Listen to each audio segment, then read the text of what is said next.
menguatkan tekadnya untuk pindah ke kota Palu demi belajar kepada sang kakek yang beliau cintai, yaitu guru tua Al-Habib As-Sayyid Idrus bin Salim Al-Jufri.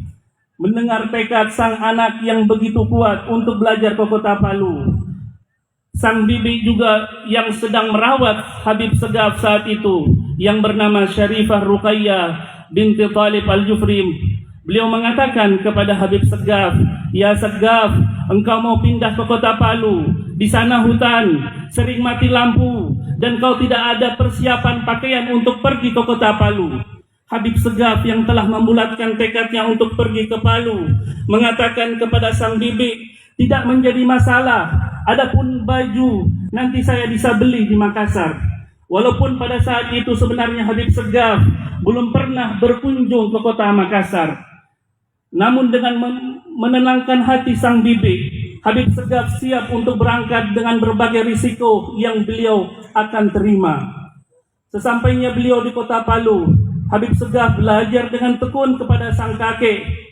Habib Segaf dari kecilnya tumbuh sebagai seorang anak yang cinta kepada ilmu pengetahuan. Hingga di usianya yang berusia 15 tahun, Habib Segaf telah menguasai ilmu nahwu dan mahir dalam qiraah atau kitab kuning. Kemahiran beliau dalam berqiraah membuat guru tua menjadikan Habib Segaf sebagai barometer. Hingga ketika ada keluarga yang qiraah dan ada kesalahan dalam membaca, guru tua mengatakan, "Mush kama Segaf," tidak seperti Habib Segaf. Pada usia 18 tahun, Habib Segaf meminta izin kepada kakeknya untuk bisa belajar di Al-Azhar.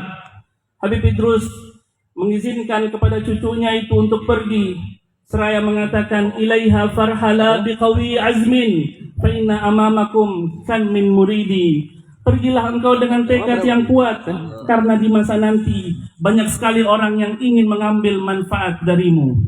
Namun tak dipungkiri, kepergian Habib Segaf juga menyimpan kesedihan di dalam hati sang kakek. Kesedihan tersebut tergambarkan dalam syairnya, "Wa fi yaumir rahili yakunu huzni, wa fi yaumil wusuli yakunu 'idi." Di hari kepergiannya merupakan hari kesedihanku, dan di hari kedatangannya merupakan hari lebaran bagiku. Setelah 8 tahun menempuh pendidikan di kota Mesir, menyelesaikan sarjanah dan magister, pada tahun 1967, Habib Segaf kembali ke kota Palu. Kedatangan Habib Segaf disambut dengan penuh sukacita oleh Habib Idrus bin Salim Al-Jufri. Beliau mengatakan, "Farhan bi ibnil ibni inda kudumihi, ahlan bihi, ahlan bi ibni Muhammadi."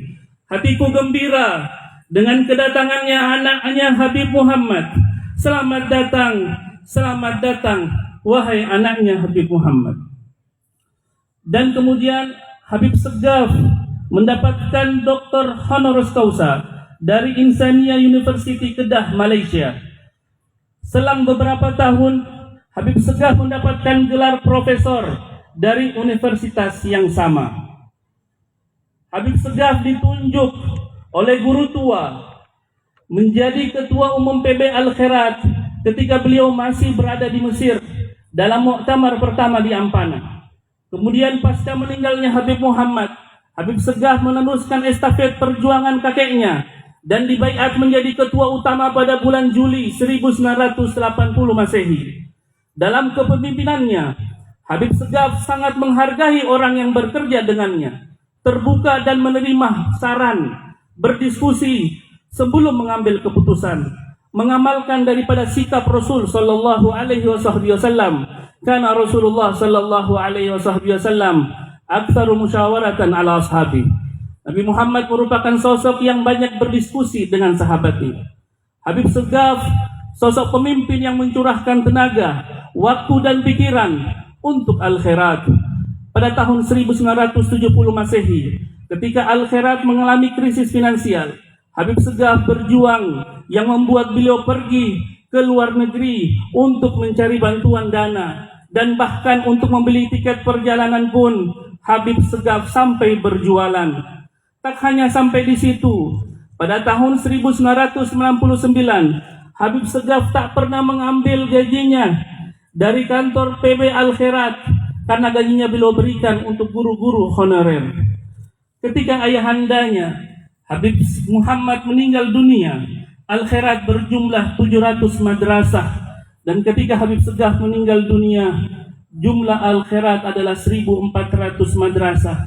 Tak heran kakek beliau Habib Idrus bin Salim mengatakan dalam syairnya, "Sya'nul madarisi kutuhu wa ghidha'uhu wal qalbu minhu mu'allakun bil masjidi."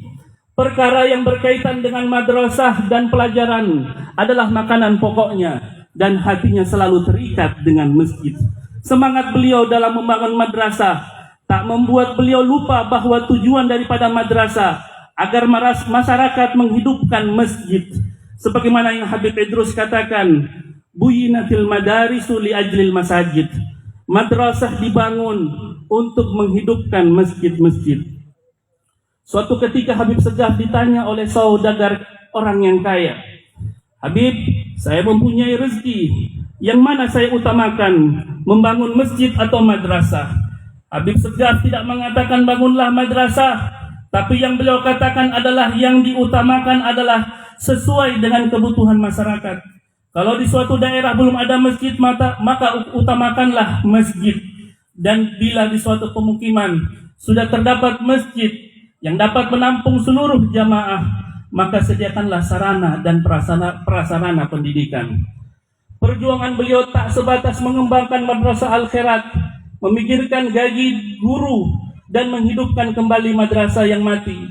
Beliau juga dalam kesehariannya mengajar dan menyiapkan waktu bagi Abnaul Khairat yang ingin qiraah dengan beliau, karena memegang teguh amanah sang kakek.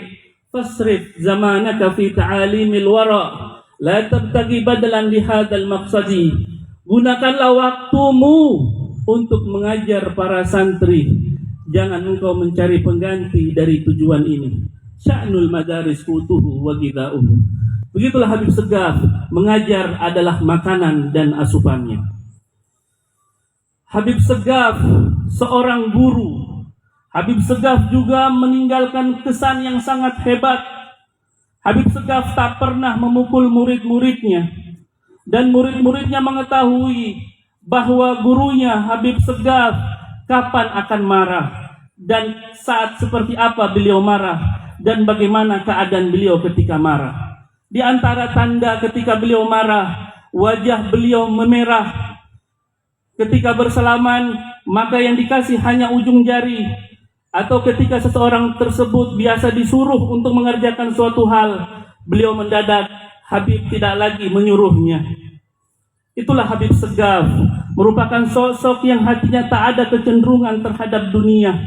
Hati beliau selalu penuh dengan qanaah, selalu merasa cukup. Hal ini terlihat di masa awal dakwah beliau bersama adiknya Habib Abdillah dengan menggunakan gerobak, sebagaimana diceritakan oleh Ustadz Nasiruddin, murid guru tua. Dan ketika berangkat dakwah, mobil apapun yang menjemput beliau naiki dan tak pernah protes. Bahkan pernah suatu kali mobil yang Habib Segaf gunakan mogok di tengah jalan, namun tak ada rasa kesal, marah, ataupun mengeluh di wajahnya. Di antara nasihat-nasihat Habib Segaf bin Muhammad bin Idrus Al-Jufri, beliau pernah menasihati anaknya.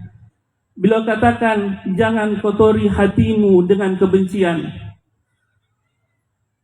Anaknya mengatakan, "Abah, bukankah kesabaran itu ada batasnya?" Habib Segaf menjawab, "Innallaha ma'as sabirin." Sesungguhnya Allah bersama orang yang sabar. Wahai anakku, jika saja sabar itu mendekatkan seseorang kepada Allah Subhanahu wa ta'ala, apakah perlu kau berikan batas dan waktu untuk bersama Allah Subhanahu wa ta'ala di saat Allah bersamamu? Seseorang yang memiliki kesabaran dan tidak melumuri hatinya dengan kebencian, dia akan bisa melahirkan karya yang fenomenal. Diceritakan oleh Ustadz Sofyan Lahyulote, menceritakan tentang bagaimana akhlak Habib Segaf. Beliau ditanyakan bagaimana akhlak Habib Segaf, beliau dengan singkat mengatakan, Kana hulukul Ustaz Idrus bin Salim. Akhlaknya Ustaz Segaf adalah akhlaknya guru tua. Tak heran suatu ketika berdamping Habib Segaf, di saat itu Om Yusuf Latopada mendampingi Habib berkunjungan kepada Al-Khairab di Sulawesi Utara. Ketika Om Yusuf masuk ke kamar, ketika mendapati Habib ketiduran, yang disaksikan Om Yusuf saat itu bukan lagi Habib Segaf, melainkan sang kakek Habib Idrus bin Salim Al-Jufri. Habib Segaf merupakan cucu tercinta dan mendapatkan perhatian khusus dari Habib Idrus bin Salim Al-Jufri.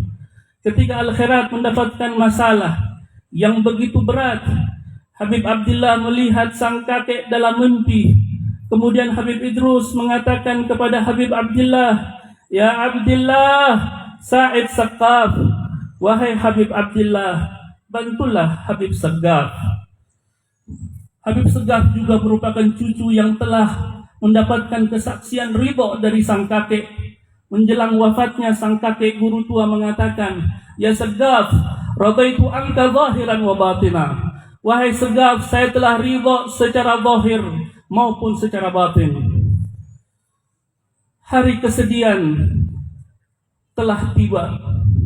Pada tanggal 9 Dzulhijjah, kondisi fisik beliau melemah, membuat beliau harus dirawat di rumah sakit. Hari demi hari, belum ada nampak tanda-tanda kesembuhan.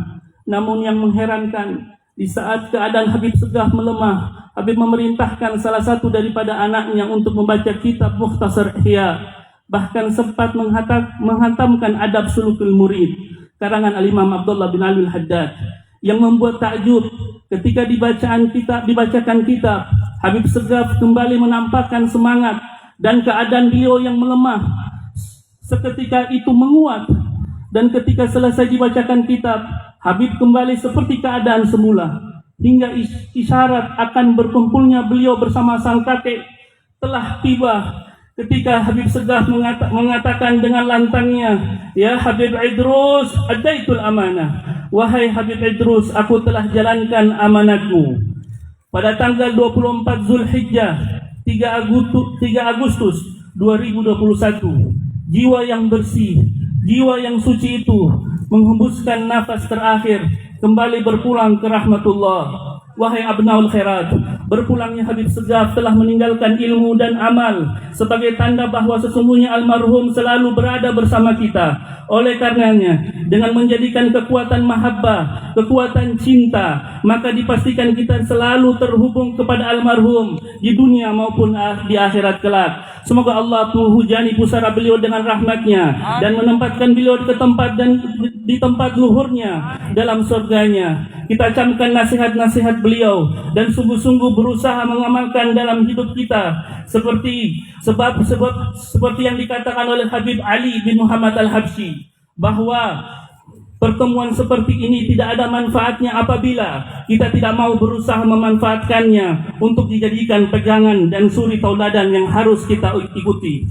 Yang terakhir, marilah kita menunduk kepala dan mengangkat kedua tangan dan berdoa kepada Allah seraya bertawassul kepada Rasulullah sallallahu alaihi wasallam dan kepada Habib Segaf dan Habib Idrus bin Salim Al-Jufri. Ya Allah, kami datang membawa harapan dan angan-angan dengan kebesaran kekasih dan insan pilihanmu Sayyidina Muhammad sallallahu alaihi wasallam, dengan kebesaran walimu Sayyidina Al-Habib Idrus dan kebesaran kekasihmu Habibina Segaf. Janganlah engkau pulangkan kami dari tempat ini dengan tangan yang hampa. Janganlah engkau pulangkan kami dari tempat ini ya Allah dengan tangan yang hampa.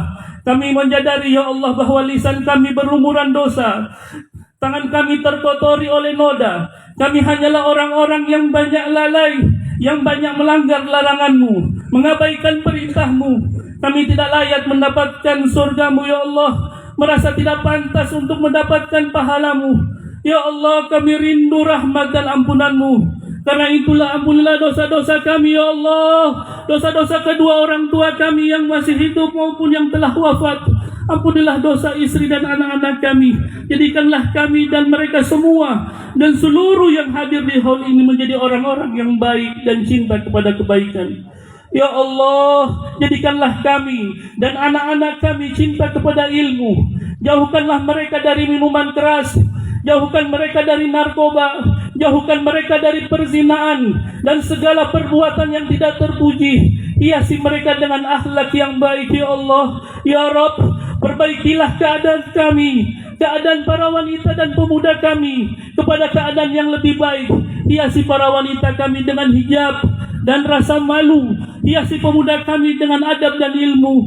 Ya Allah, kabulkanlah hajat-hajat kami dunia maupun akhirat. Sampaikanlah maksud kami yang hadir di saat ini maupun saudara-saudara kami yang berhalangan. Janganlah Engkau haramkan mereka dari kebaikan perkumpulan ini. Ya Allah, perkumpulan, panjangkanlah umur kami, ya Allah, sehingga kami bisa menghadiri haul ini di tahun-tahun yang mendatang. Ya Allah, janganlah Engkau haramkan tangan kami mencium tangan Habib Segaf. Ya Allah, janganlah Engkau haramkan tangan kami mencium tangan Habib Idrus. Janganlah Engkau haramkan tangan kami mencium tangan Rasulullah sallallahu alaihi wasallam. Ya Allah, jaga dan berkahilah anak cucu Habib Idrus bin Salim Al-Jufri. Ya Allah, jaga dan berkahilah anak cucu Habib Segaf bin Muhammad bin Idrus bin Salim Al-Jufri. Teguhkanlah mereka, panjangkanlah umur mereka, kuatkanlah mereka dalam istiqamah hingga mengiringi langkah kami yang fana ini. Kumpulkanlah kami, ya Allah, di barzah dan di mahsyar bersama junjungan kami Nabi Muhammad sallallahu alaihi wasallam, bersama Habib Segaf bin Muhammad Al-Jufri, bersama Habib Idrus, dalam barisan para ulama dan walimu, ya Allah, ya Rahman, ya Rahim. Terimalah doa dan permohonan kami ini, karena Engkaulah satu-satunya tempat kami bermohon dan berdoa, ya Allah. Rabbi fanfa'na bibarakatihim wahdina husna bihurmatihim wa'amitna fi tariqatihim wa mu'afatin minal fitani. Wassalamualaikum warahmatullahi wabarakatuh.